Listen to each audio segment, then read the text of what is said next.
എൻ്റെ പൊന്നുമകൻ എന്ത് പറ്റിയതാണെന്ന് എനിക്കറിയാൻ പാടില്ല. ഒരുപാട് പിള്ളേർ ഈ ഭാഗത്ത് ഇപ്പോഴത്തുണ്ട്.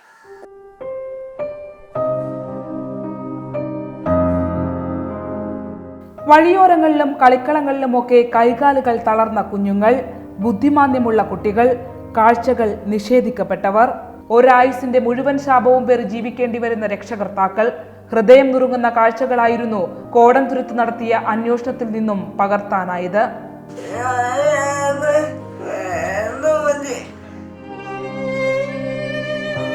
മത്സ്യസംസ്കരണ മേഖലയിൽ ജോലി ചെയ്യുന്ന സാധാരണ തൊഴിലാളി കുടുംബങ്ങളാണ് ഇവിടെയേറെയും.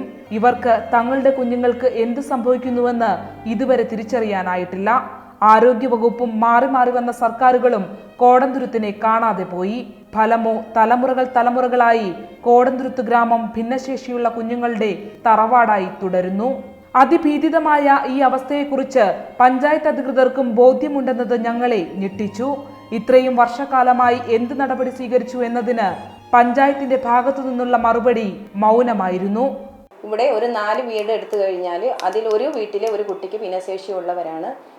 ഇനിയും വൈകിക്കൂടാ. കോടംതുരുത്തിലെ നിസ്സഹായരായ അമ്മമാർക്ക് ശാപമോക്ഷം നൽകാൻ. എൻഡോസൾഫാൻ ബാധിതരുടെ മറ്റൊരു മുഖമാണ് ആലപ്പുഴ കോടംതുരുത്തെ ഈ കുഞ്ഞുങ്ങൾ. തലമുറകളാകെ പിഴുതെറിയപ്പെട്ടിട്ടും അതിനുള്ള കാരണം കണ്ടെത്താൻ സർക്കാർ സംവിധാനങ്ങളോ ആരോഗ്യവകുപ്പോ ഇതുവരെ തയ്യാറാകാത്തത് ഹൃദയഭേദകം തന്നെ. ആലപ്പുഴ കോടംതുരുത്ത് ഗ്രാമപഞ്ചായത്തിൽ നിന്നും ക്യാമറമാൻ അഭിലാഷ് കേസിനൊപ്പം ശരണ്യ സ്നേഹജൻ, റിപ്പോർട്ടർ.